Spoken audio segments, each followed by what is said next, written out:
Welcome to our show, A Gentleman's Take, a video podcast where we offer a more refined and sophisticated view on everything in this journey we call life. All from the perspective of a gentleman. I'm your host, J.D. Denbow, and this is my enchanting co-host, Mac. How are you? I'm doing well. I'm doing very well. Here's what you can expect from today's show. We will cover a wide variety of subjects and activities and offer our take on them. Or, as they say in the common tongue, sitting around and shooting the shit. Is that about right? That is about right. Man, we're nailing that every time. We are. We'd like to mention thank you once again. Fantastic week. We switched the format up just a little bit where we had one mega episode. And the feedback has been fun, phenomenal. We enjoyed what you enjoyed most about it and commenting. And I do believe our crazy take was a hit. Yeah. As far as the countries go. One person did say that the only concern when it came to Mactropolis was you as the ruler. They were worried whether or not you would be able to remember your own capital cities. That was a legit. But yeah. So that was a really popular take, and I think now from moving forward, the country of Denbow and Mactropolis will reign, and we would need like a 4-hour episode to really flesh that out.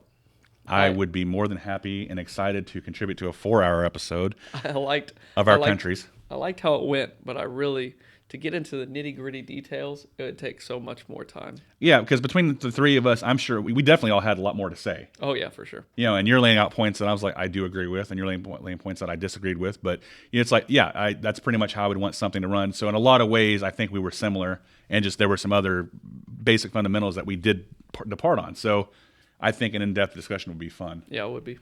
Before we seg into our cultured take, a word from our sponsor, the subscribe button. So we have a short-term goal of hitting 100 subscribers by the end of April. We thank each and every one of you that have participated so far in hitting that subscribe button. But we want to bring more content to your view in the near future. And if we can hit 100 by the end of April, I'm thinking that we can do a live stream, Q&A.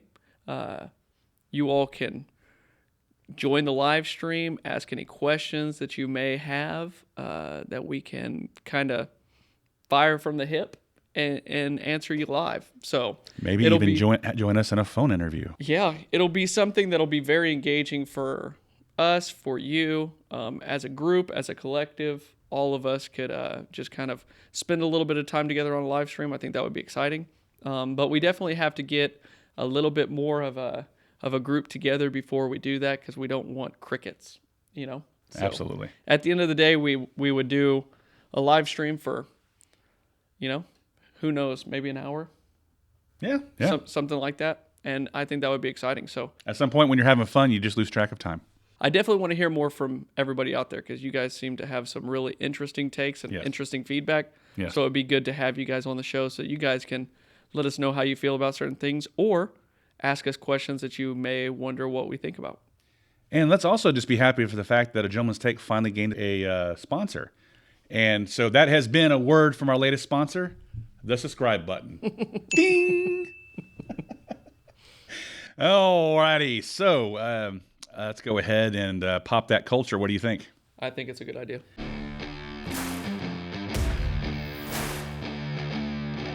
So, Mac, have you heard anything lately about Disney and what it is they've been doing with their films and TV shows?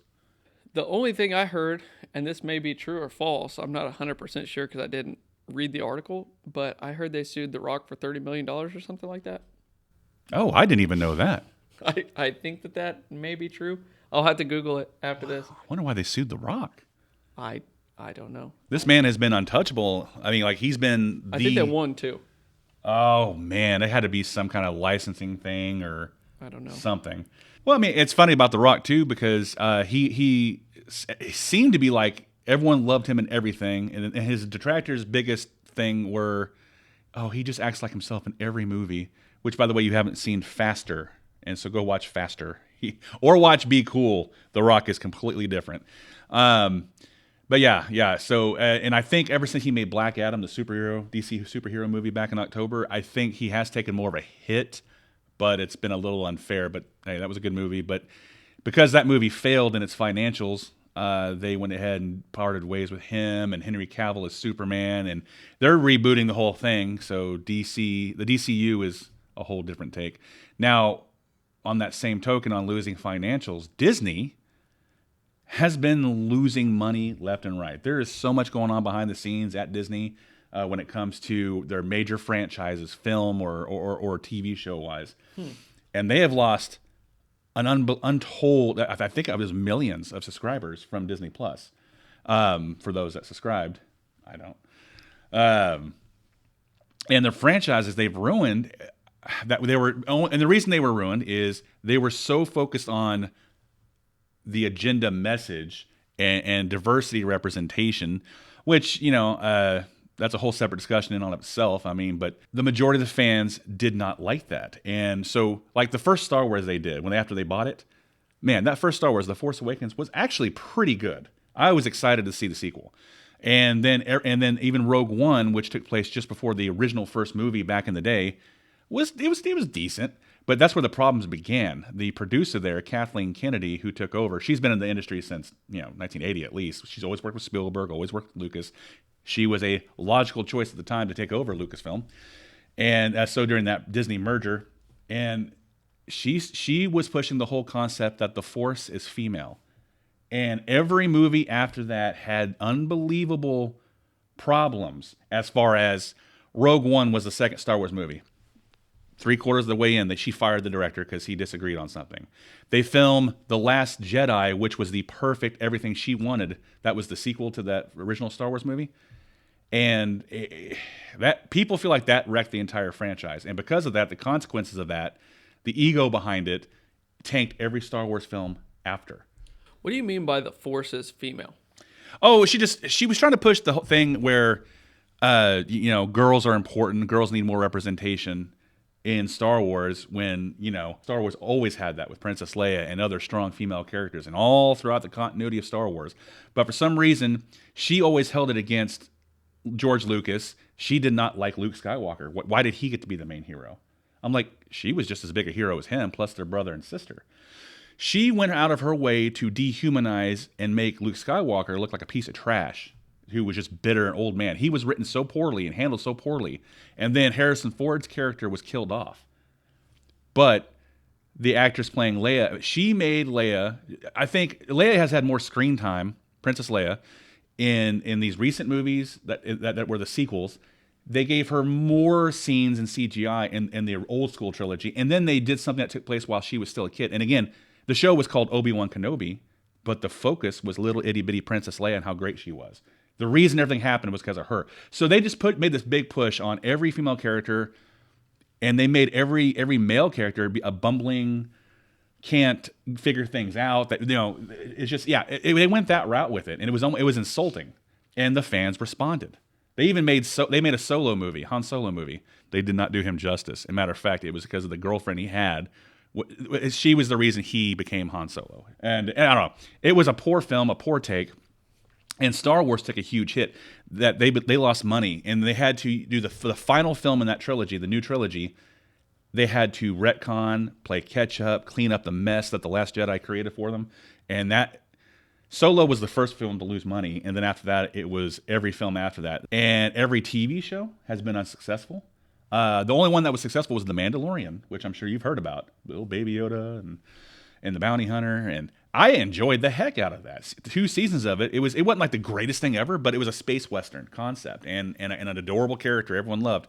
And they even brought back Luke. And the creators of that one, the executive producers of that one, Kathleen Kennedy was not involved. They did Luke Skywalker right. He came back and tore it up in his prime. And granted, it was kind of a horrible CGI face they put on Mark Hamill. It was fantastic. It's exactly what it needed to be. And then I think Kathleen Kennedy sabotaged them, fired the star that they had planned for a spinoff series on that. A lot of internal civil war going on there. And that's just Star Wars. They have killed another Lucasfilm franchise in Willow. And then they went the exact same route as Last Jedi. Willow starts up, if you ever remember that. I remember Willow. 1980s fantasy film. I can understand why Val Kilmer wouldn't be in it with his medical issues. So that's okay. But the way he was written out of the show was a little silly. And it's almost like they were seeing him as a deadbeat dad and that he ran away. I'm like, why would you do that to him? No, he was a hero, a man of integrity. So the queen, the one he ended up marrying at the end, the redheaded lady, Sorsha, is trying to protect now this baby, this baby of destiny, and Willow's trying to make sure she gets trained up for the evil to come. Well, anyway, Willow basically is now a coward. He is the old man, grumpy Luke Skywalker, who just doesn't believe anything. He gave up on all his stuff. He doubts himself. They have destroyed that old legacy. This is the reason why I didn't watch Willow. I think that we talked about Willow before it came out. Yeah. I told you that I don't want to watch it because they'll ruin how it was. So Willow essentially got destroyed, and they've officially been canceled, even though they were trying to push. Oh, no, it's going strong. It was their lowest rated show. No one watched. And so what Disney has been doing is ruining franchises. National Treasure had a show. No viewers, tanked, because again, they were pushing the message. Indiana Jones, everyone's scared for. And I was a little worried, but I have to believe in the director and executive producer and even the star of the show that they're going to fight for it. Now, here's the funny thing about Kathleen Kennedy. She apparently made sure she wanted an ending to this that kind of undoes everything Harrison Ford did as the character. And the lady that's going to be taken over, more or less, is going to be the one responsible for everything Indy did.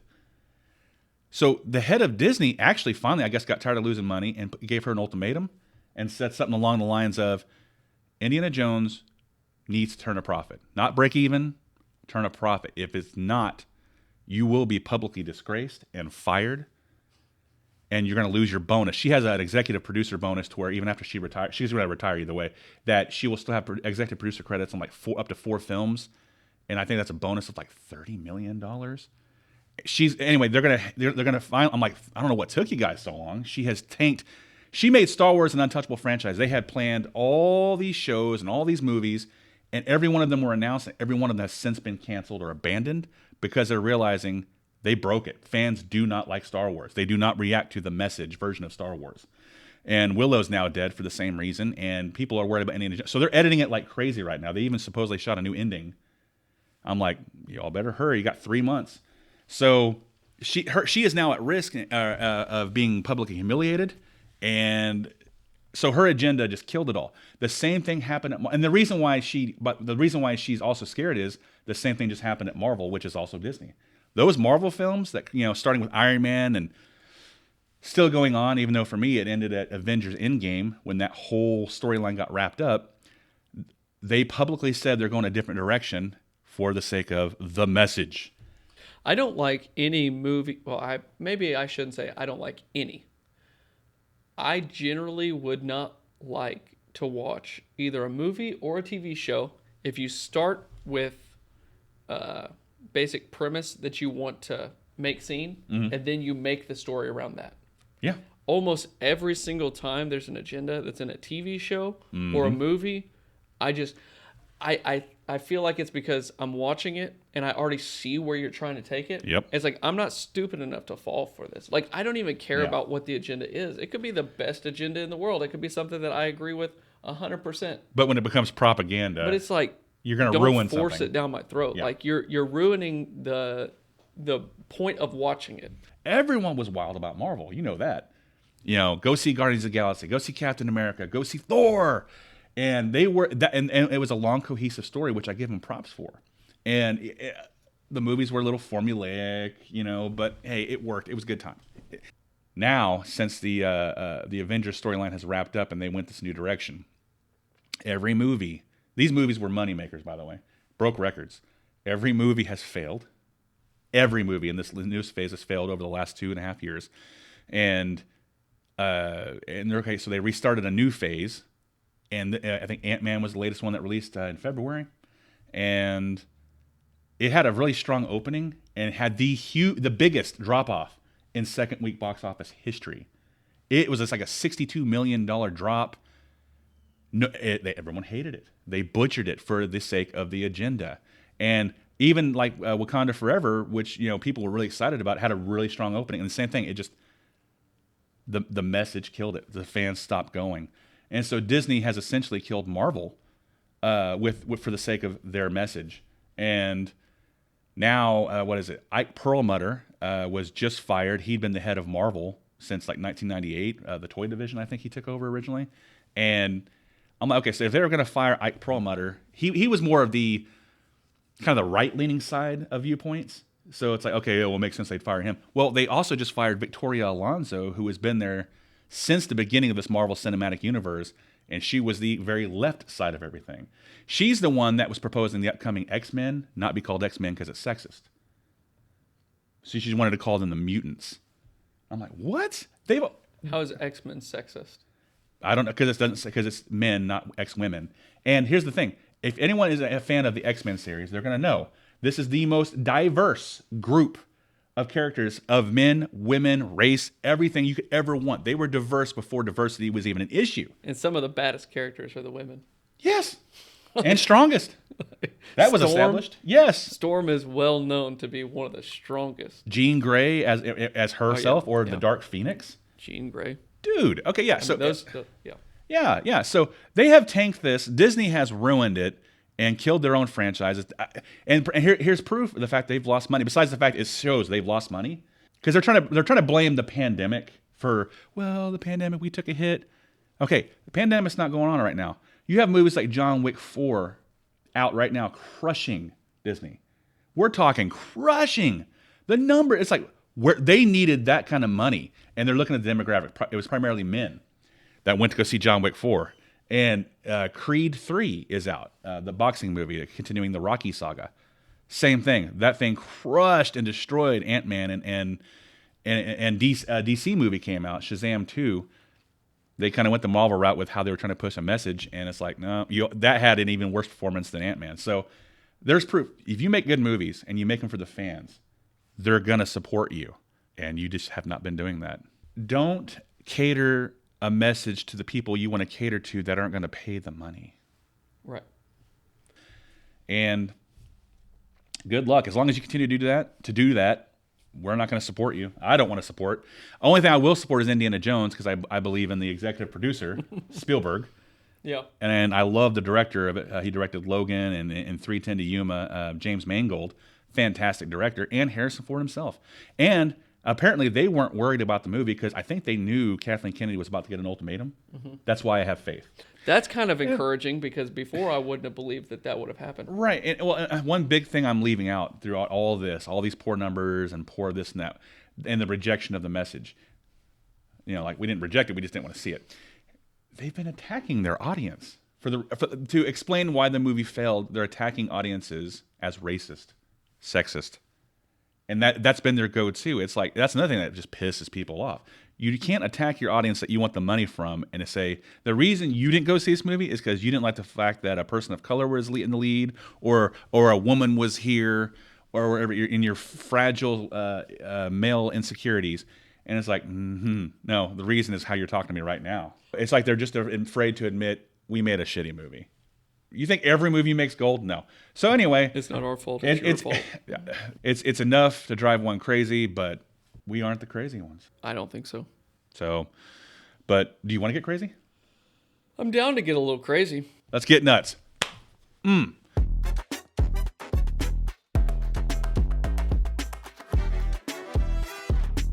So today's hypothetical journey, I would like to do something a little different. Mac, I have a crazy take for you, if you would hear me out. Interesting. How the roles have reversed. Well, let's see how this first hypothetical journey goes. My goal here is to fully understand what you're saying and respond to it without having to retake halfway through. Exactly. Okay. So, my scenario is a man known by many, has influence, you name it, comes up to you and says, I want to give you a sensual foot massage once a week. And that's just the way it is. Okay. If he gives you a sensual foot massage, do you receive the sensual foot massage and nobody knows about it? Or do you refuse the sensual foot massage, but somehow, due to whatever influence, everybody knows you did it? And looks down upon you like, dang, I didn't know you were into that. Everybody, like your wife, your parents, your brother, your sister, church members, coworkers. The perception is either A, you accept the foot massage, nobody knows, for an undetermined amount of time weekly, or B, you don't do it, but there's no change in anybody's minds. They are just thinking, wow. And you could be labeled whatever, a pervert or freak or whatever. Maybe they won't tell you, but they just know, and you know they know. And nothing you say can convince them otherwise. Okay, so one way I'm getting my feet rubbed, and the other way I'm not getting my feet rubbed. Though if I get my feet rubbed, nobody knows about it. Nobody will know about it. But it happens once a week? Once a week. Essential. How much of my time is going into this? Man, I don't know. However long he needs. It might be a couple hours. What do you mean by sensual? Couple hours? I mean, I don't know what he needs. What do you mean by sensual? Like he's rubbing it and enjoying it, or he's okay. So imagine like if you would rub somebody's feet in a sensual way. Like if I'm going to give, like, say, my wife a foot massage, it's going to be candles lit, music playing, dark room, and just like the slow everything. Like it's all the intimate touching and the just whatever. And then probably he'll want to talk to you about, like, so did you have a hard day? Is all that stress melting off? But I mean, I'm committing to the foot rub. I'm not committing to the talking. No, I have to be fully participatory. You don't have to, if you're like, you can be as you are now, rubbing, and he wants you to answer. So you're like, yeah, it was a hard week, whatever. You don't have to be like, oh, Charles. You don't have to do that. It is simply, he's going to give you a foot massage for however long he wants, maybe 30 minutes one week, 2 hours the next. And I'm just doing this for free. I'm just letting this guy touch exactly, my feet because you know each other, and finally he just comes at you like, hey, listen, I'd really like to have this happen. And if it doesn't, everyone's going to know about it, and there's just no getting around that. Or let it happen. Nobody knows. Let's say a year. Over the course of a year, and then he wants 52 times he rubs my feet for an hour or two. That's over 52 hours of my life. Yep. But nobody would know about it. No, I'm a man of principle. Really? Yeah. So no. I'm gonna tell people. I told him down. I turned him down. He's blackmailing me. They won't believe you. That's fine. I have things that he would not know about my feet that I can prove to be true, that he would have no way of knowing. The people would not believe it. I don't care. Even the closest ones in your family would not believe it. Don't care. And so then it's going to get out there. It became more than a sensual foot massage. It became like he would put the mayonnaise on your feet and then licked the mayonnaise off, and you enjoyed it. So he doubles down on the fact that... I won't do it. Yeah, he'll probably make people think you're the one with the foot fetish, not him. Because he's that influential and will convince everybody. Everybody. Professionally, personally. I know. No? No, man. Like, I mean, I've only got, like, at that point, like, I'm selling my body for free. What if he did offer a nice financial compensation? Not like something that you would approve of. You're like, hey, you say 50 grand, we're done. But what if it was some financial compensation? Little. Maybe you'd be like, damn, that's not quite worth it, but it's something. I'm just going to stick with my original answer. It is what it is. I'm going to say no. I don't see myself taking that deal. It's like, there's literally nothing in it. Like, it's a lose-lose for me. So here's the thing. It's not like necessarily he is going to be overly perverted about it. It's just, in the end, what are you getting out of it? He's massaging your feet, and it probably does feel pretty dang good. No, you said he's setting the mood. Oh, he's wanting to talk he likes to me. the lighting. No. So you don't like the. He's enjoying it. Well, he's enjoying it, sure, but he would probably do the fine oils and the essential oils. No. I said, and guess what? It's probably the best foot massage you'll ever receive. The more you talk about it, the more I almost throw up in my mouth. Okay, it's just a foot massage, and he just wants to provide that service, and he was willing to pay you some money for it, and also relieve the stress. Like, you never felt so good, like with the pressure points and relieving of stress. If you said, hey, this dude walks up to you on the street and he says, I'll give you $100,000 to rub your feet for an hour. That would an easy yes. I would say yes to that because everybody could know. I don't care. I'd be like, dude, It was $100,000. He wanted to rub my feet. He's out $100,000, and he had to touch my disgusting feet. Okay, fine. He So, lost twice. and that's the hypothetical journey. So maybe it's not disgusting for him, but okay, fine. So, but again, that's the hypothetical journey. Be. So let's say, for example, that does happen. So let's say he offers the 100,000 for a year, not 100,000 every time. For a year. For a year, and he gets to not only do the sensual foot massage, but up the ante, as I was explaining earlier, with the mayonnaise and the toes and licking the toes clean and maybe some other stuff. I don't know. But you're getting a pretty good compensation for it, and everybody knows about it. It's $100,000, dude. Because that's less than $1,000 an hour. That's easy money. That's cheap. That's easy money. That's cheap. You're gonna have to do better than that. Fine. What if you did 200,000? So $2,000 per foot rub. Yeah. Well, $2,000 per hour per foot rub. Right. I mean, dude. $200,000. I mean, imagine what you could do. Yeah. And everybody knows, obviously, this way. I mean, yeah. I mean, either way, right. that's irrelevant. We're going against the original hypothetical, so now the rules have changed. This is upped and this is upped, and now. I mean, if he was willing to go $2,000 per hour, yeah, I'd probably allow it. Mayonnaise, you said he rubbed on my feet? Oh, mayonnaise, you name it. Don't say that. The you name it part is the weird part. Oh, I was saying, like, he might even up his flamboyancy. I don't care. I can close my eyes. But you had to keep them open, though. He told you, I need you to look at me. Look me in the eye as I pleasure the balls of your feet. That's a weird dude. That's all I'm saying. Are you taking the foot rub then? Me? Yeah. On the just where you started. Go to where you started. You started at. Oh, so you're taking the foot rub so nobody knows? I mean, if it's not weird. It is weird. Well, if it's It's weird. Let's say, he goes, hey, I want to rub your feet. You're going to get some money. No, there was no money. No. Yes, I said there's some compensation. The original. Yeah, the original. I would have said no. Oh, you would have said no. I would have said no. And I'm okay with that. Interesting. I would have absolutely 100% said no. Now, you seemed like you were all about the take it. Oh, well, no. You add money into the pot.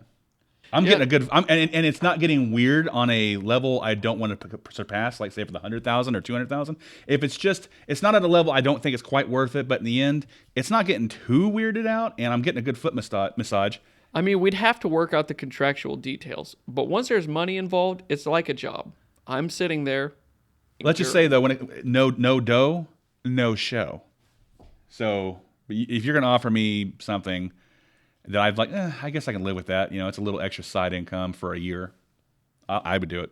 Anyway, so that's where we're going to go on the crazy take. So yeah. I just wanted to, we had to keep upping it to see where it changed, where you could be convinced, and then I was a little simpler. But in the end, I think when it comes to the basic underlying thing, our principle will take over. And then it's like, well, if it's a side income and it's not going to be too weird, I didn't want to get into weird territory. I'll make some money and get some stress relief. I think you'd have to see it as a job at that point. I mean, it's once a week. I would not be pleased with it. I'm going to end it there. That was my crazy take, my first ever crazy take. How did you feel about that? Not comfortable. Oh, it was a decent crazy take. Yeah, I think that you did a good job. Thank you. Maybe we'll hit another one sometime in the future. Very weird place you went, but well, that's what we do. I mean, it's not urine drinking weird, but it's still weird. Alrighty, well, enough of the crazy take. You ready to go for a challenge? You fired up? I think that I would like to smoke you in a gentleman's challenge. Denbow Stein accepts.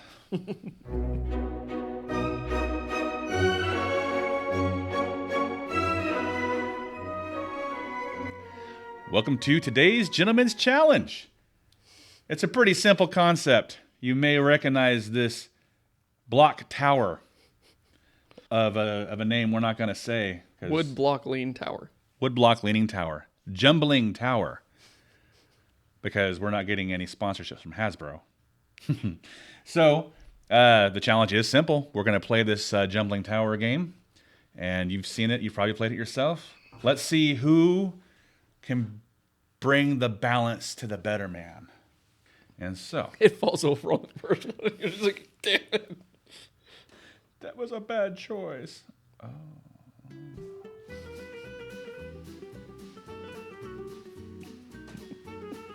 It's awful and sturdy already.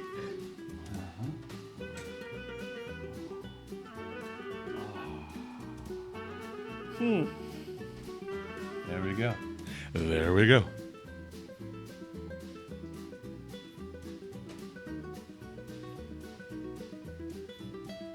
I think it's less about pulling the pieces out for me, and it's more about putting the pieces on top that I always mess up. The further we get. I see a piece that looks like super loose, but it might be deceiving. Does that have to be pushed out or can plop inside? You can do whatever. Okay, cool. Just get it out.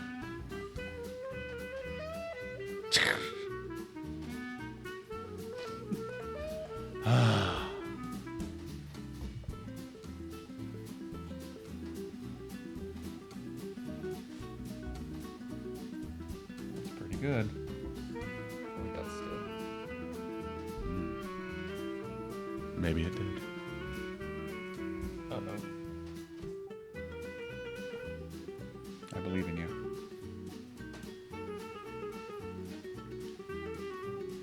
Did you like that Uno reverse card that I just pulled right there? I mean, that was cool. The tower itself said, "Ha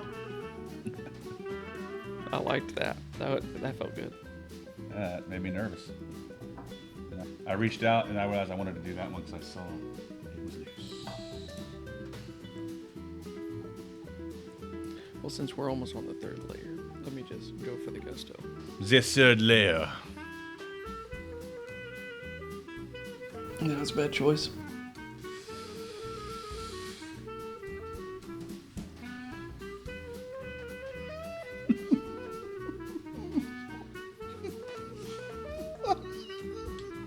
Well, I want to say you have f***ed our foundation. Good luck, bud. For our audience members that can't see, I'm going to share a photo of this on screen right now. Look what happened. If this is how Mactropolis is going to be formed, I'm worried about the foundations. Okay, sorry. I was redoing Denbowopolis or whatever you call it. Denbowstein. Denbowstein. Here we go. I can't look at it. It's actually making me laugh. I can't laugh right now. Boo! Oh my gosh, dude. That's actually very scary. Oh my god. If a mouse farts, this thing is falling.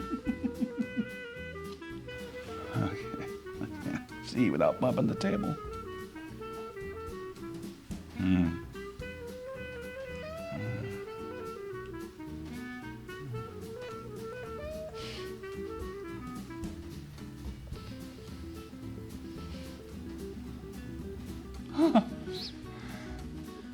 That was so unstable. Dude, that was incredibly unstable. Oh! Well, that's not good. No, it's not. I'm not gonna lie. And good luck. It's like contrary to what you would think needs to happen is smart here because it's like it's got too much weight on this side, but you also don't want to pull it from that side because it's leaning. Yeah, this has got me absolutely nervous. So,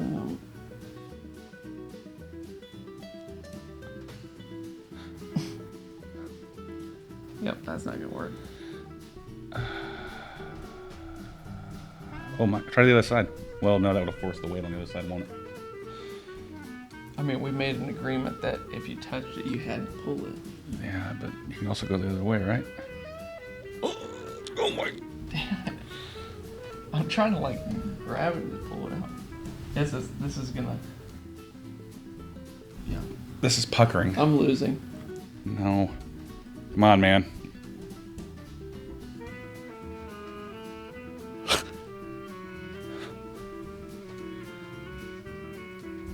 Ah!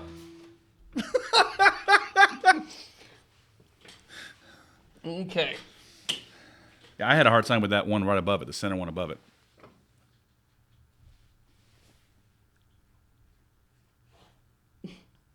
My finger is stuck inside. Ah!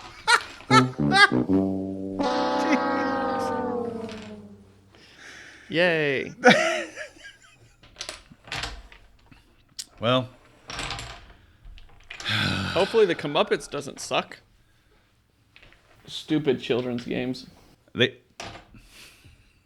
You know, I hate to see you cry. So what we're going to do is go right into the Comeuppance.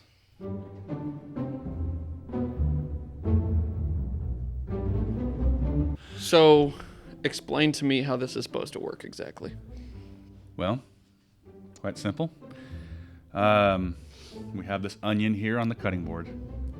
And I understand a lesser man has layers like an onion. And you feel. Yeah. And I understand that was a pretty devastating loss of the jumbling blockland. And according to a viewer, they said that I'm salty about every time I lose. For the 2 times you lose, hey, I'm good with it. Nobody likes to lose. I would like you to first take a towel so no one can see what it is you're going through, because it's a rough time after this loss. And I want you to put it over your head ever so slightly to kind of protect over this onion. And then I would like you to take this knife. And I would like you to dice up the onion real fine, like for a hamburger or such. Okay. But I'd like you to just kind of take a moment and reflect and breathe in the sad taste. Oh, so I just had to dice an onion underneath the towel. Yes, what should be a very potent onion.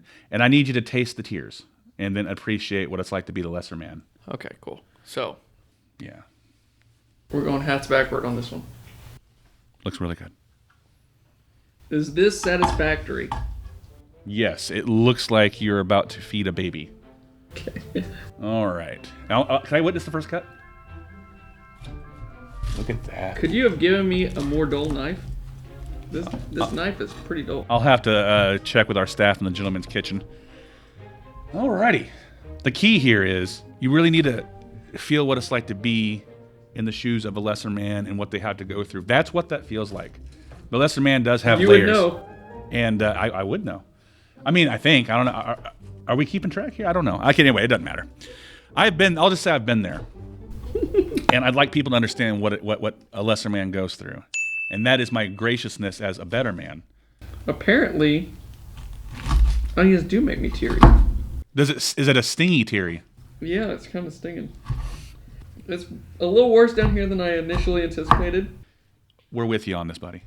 Thank you. Thank you for going on this lesser man journey. Ooh. Ooh, let's cover that right up. Ooh. Woo! Ooh.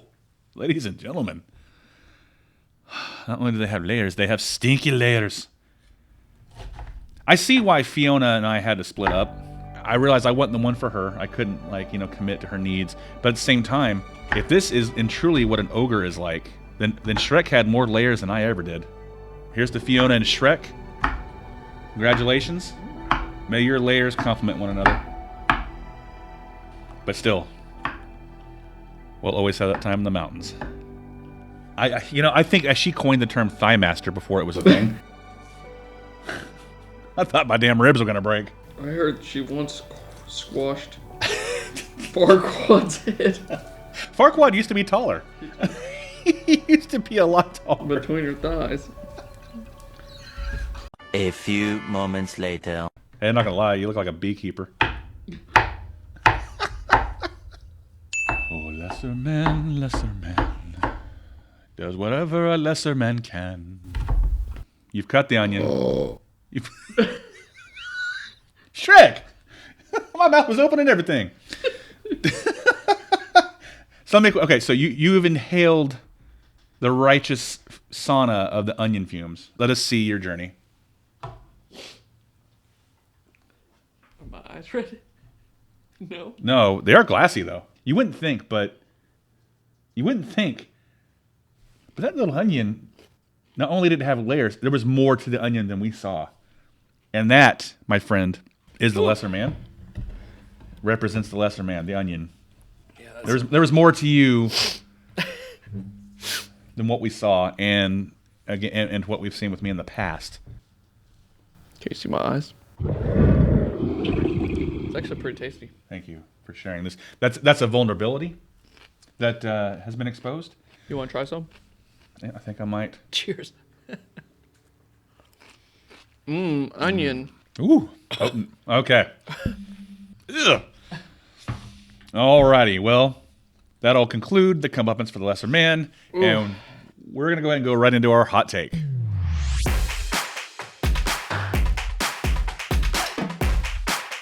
Today's hot take, as the better man, today I'm gonna go first.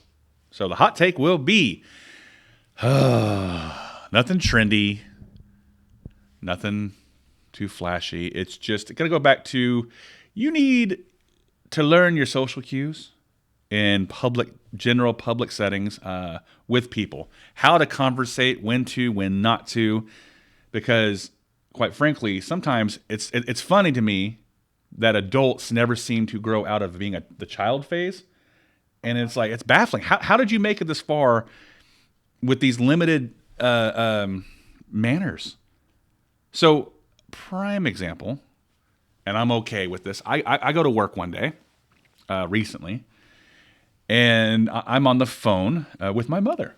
That's kind of a common thing. I'm usually, I'll chat with her every day, see how she's doing. And a lot of times I'm coming in, she's the one talking to me. I'm listening, and I go and start my day. I start gathering my paperwork, do what I got to do before I, go to my desk. And sometimes people will come in, and I'll acknowledge them and be like, but obviously, they see me have the phone up, so I'm on speaker. And other times, it's just they'll sorry. Hello, and it's a quick hello. I said, sorry, I was saying hi to somebody. But I come in the other day, and there were two gentlemen speaking. And I'm going at my paperwork. I set my food down, and I'm the one doing the talking today. I'm going blah blah blah blah blah blah blah blah blah blah, and then blah blah blah blah blah blah blah.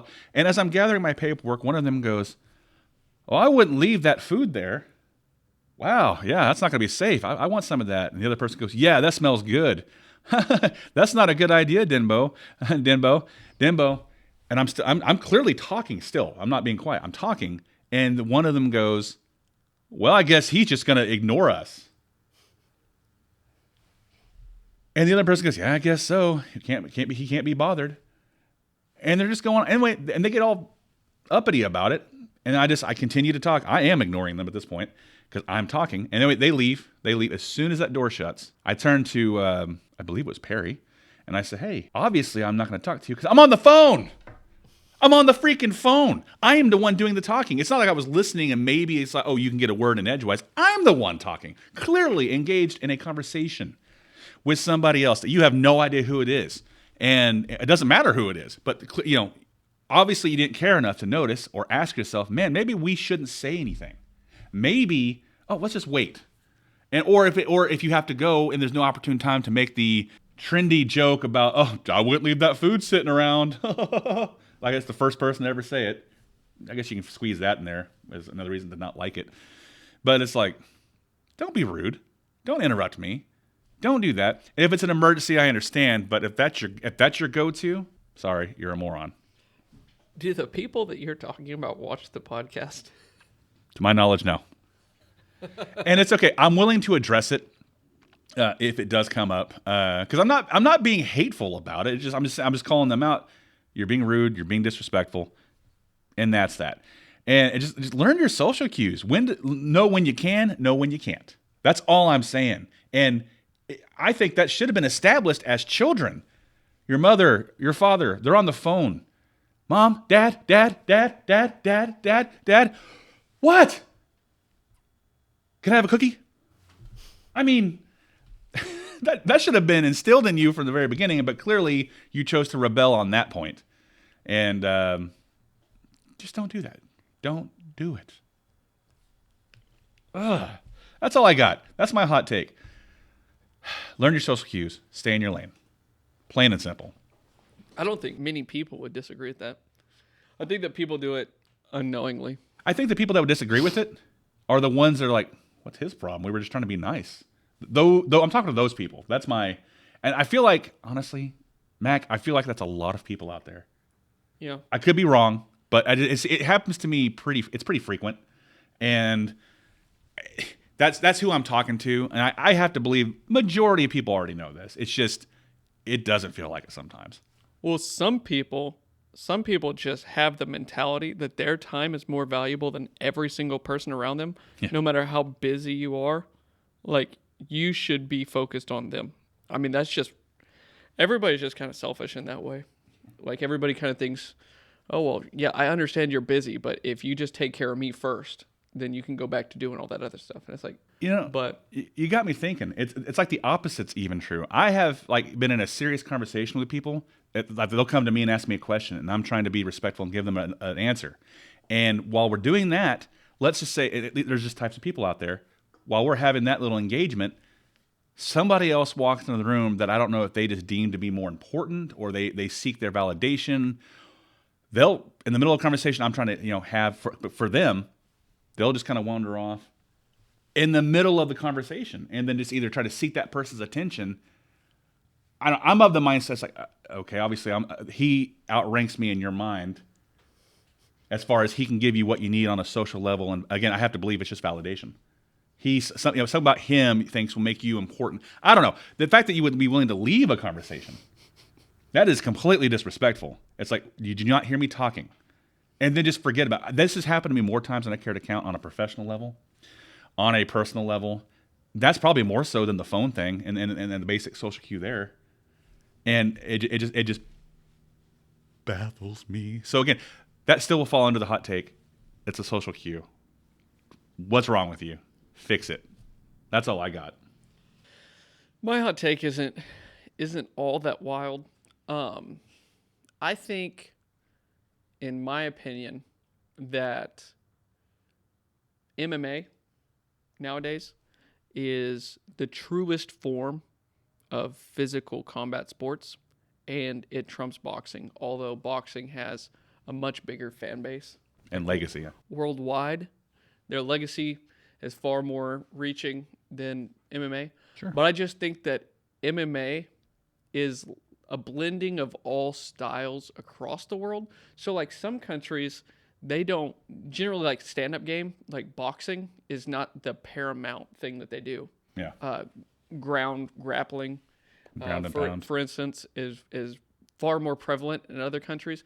So you get two people that match up against each other that are complete polar opposites, and then it's cool how you can have like three people and all of them better one of the other people. It's like a triangle. Yeah. It's like one person can always beat the other guy, who can beat the other guy, who beats the first guy. And it's like, it's just weird that, well, this guy should easily beat this guy because he beats this guy every time. It's like, well, not really. Their styles just don't mesh well. Right. And he's at a disadvantage. I just think it's way more dynamic than boxing. I love boxing. If I had to pick a style that suits me more, especially now in my older age and, my lack of knees, boxing would probably be it.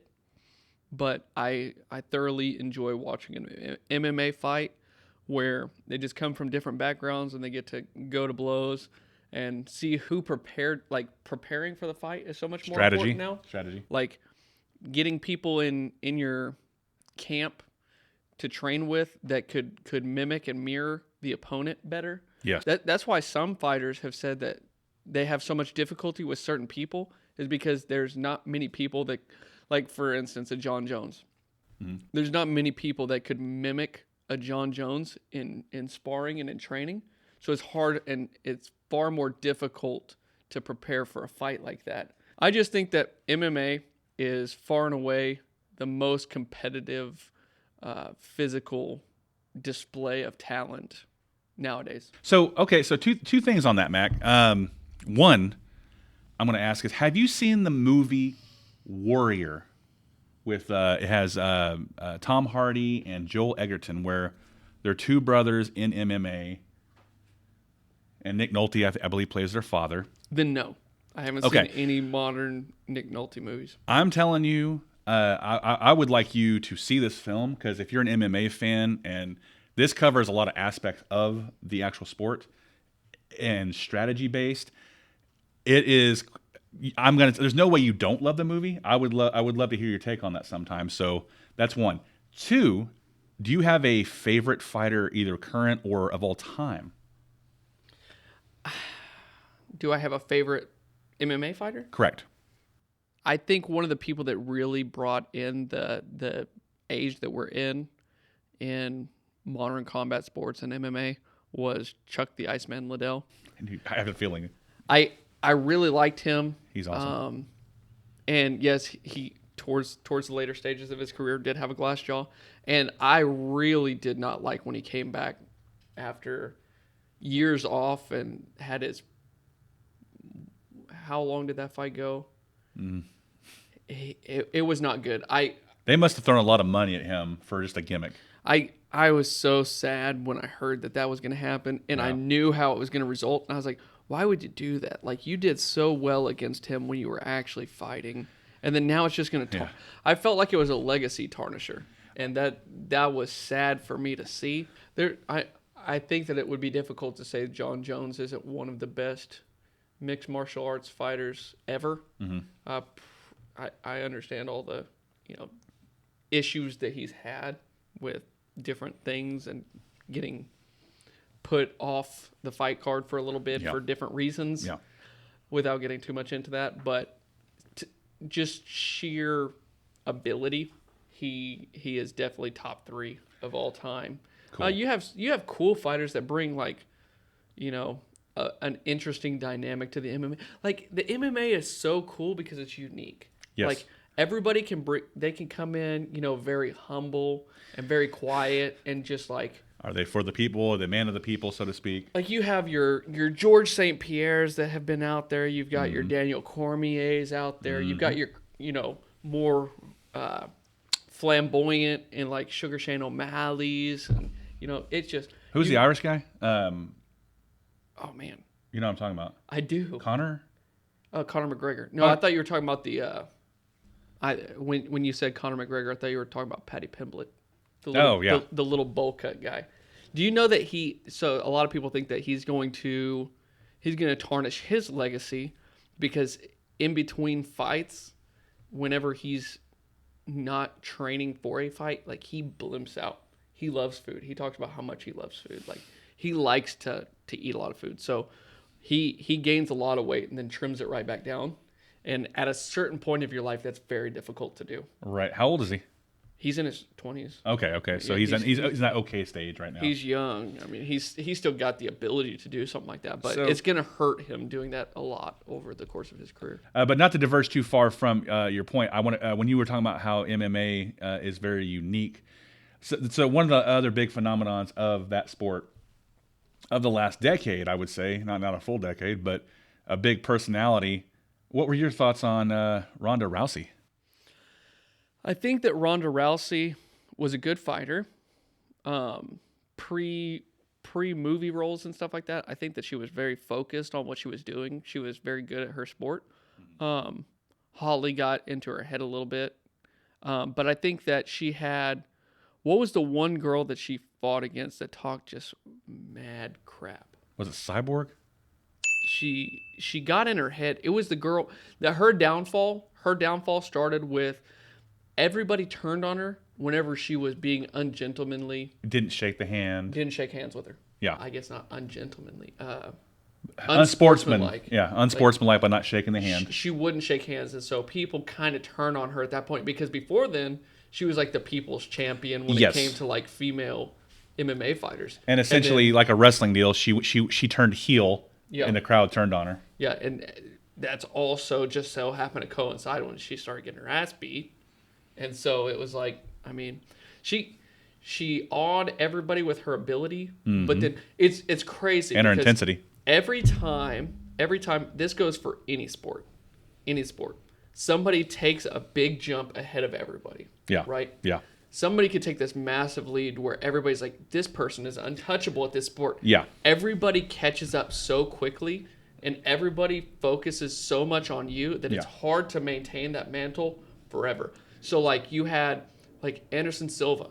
At one point in time, everybody was like, he's untouchable. Like at this point in his career, like you can't beat him. And then he gets caught doing his little dances and getting put to sleep, and his leg snaps around somebody else's leg. I mean, it's wild how quick people catch up. It's very difficult too in any sport in today's age, because one thing that's good for the sport, I always feel, is if you transcend the sport, where you're almost like you're the reason people are tuning in, whether it's baseball, boxing, football, MMA. I'm not going to say pro wrestling, but that is not common anymore. Think about all the sports and athlete heroes we grew up with, and it's not because that we were like, oh my gosh, and we were. It's not from the eyes of kids. There were more, and they were marketed more, and now it's just such a rare occurrence. So she transcended it, and then people turn. That's what they do, and like baseball has maybe one or two, if that. But I don't think no one's. I think Aaron Judge was one of them, but it's almost like it's like the sports themselves are holding back who can transcend, or not who necessarily. It's just they're not allowing. They don't give you the platform to transcend. So MMA, you said Jones, yeah. But anyway, I digress. No. So basically, in summary, your hot take is MMA is the purest form of combat sports. Yep, I think it's the modern age, modern day gladiatorial games, and it's taken boxing off the premier combat sport. Man, enjoy it. Watch MMA. Have a good time with it. It is a great time in the sport of the age. And then baseball. Watch baseball too. Yeah. So as we wrap it up for the day, I think that we covered a lot of topics today in a manner most refined, and learned a lot about ourselves on the Comeuppance journey. I can actually see a growth on you. I can feel like this. Where? This little cream will cover that up. So anyway, yeah, I feel like that was a good spiritual journey of a comeuppance. And as the day's better, man, I just again want to say thanks. Yeah, man. That was a fun challenge. If I'm being truthful, I thought I was gonna be the one tumbling down, but so that was a fun. You take some risks. I'm not gonna lie, I was clenched the whole time and sweating profusely. You were more nervous about when it fell down than I was. I should have been cheering it. I knew when I touched it that I was losing, and I made peace with it, and you were still sitting there like puckered up, like, oh no. I know at one point in time, you had it like half out or something, and you were bent down right here. I actually looked at the camera and said, maybe, but then when it happened, I was like, oh no. You just wanted to see if we could get it like single block high all the way up. We had the tower cam. I was ready to go all the way, but anyway, yeah, that was a fun time. And he likes to go all the way. All the way. Contact me, feet guy. Anyway, yeah, I felt like everything we covered formed a perfect take. Or a gentleman's take. That too. That's what we're here for, is the gentleman's take. So once again, a big thank you to our sponsor, the subscribe button. If you could, please tap that sucker if you haven't already. And our goal is to get 100 subscribers by the end of April. And then by then, we'll probably do a special episode, maybe a live stream where we can have some good interaction with our audience and go from there. Let's just see where we go. So April is subscribe month. Alrighty. So until we meet again, be sure to sit back, sip some bourbon, smoke a stogie, and appreciate the finer things in life. I'm empty.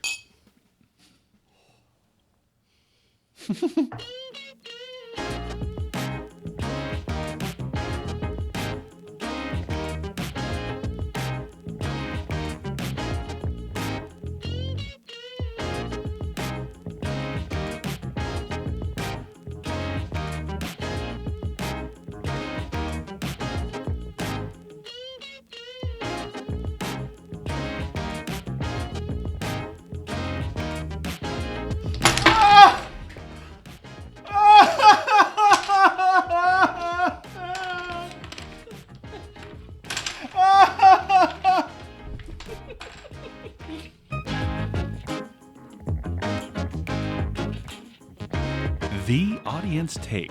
We want to hear from you. Any suggestions or requests for future takes, challenges, comeuppance, or criticisms, please email us at AGentlemansTakePodcast@gmail.com. Don't forget to check out our Twitter and Instagram pages for exclusive content.